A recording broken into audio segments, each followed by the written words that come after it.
Saya pribadi meminta maaf atas kelakuan saya yang itu. Tapi bohong ya. Ferdian Paleka rupanya telah membuat video klarifikasi permohonan maaf atas perbuatannya. Video tersebut diunggah lewat instastory-nya @ferdianpaleka. Namun, video tersebut bukanlah permohonan maaf sesungguhnya.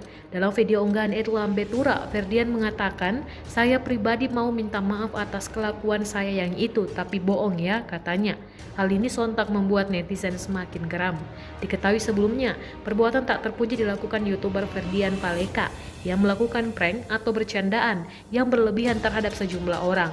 Video rekaman yang memperlihatkan YouTuber Bandung ini berpura-pura memberikan bingkisan berisi sampah hingga batu yang ia bagikan kepada para transgender viral di media sosial.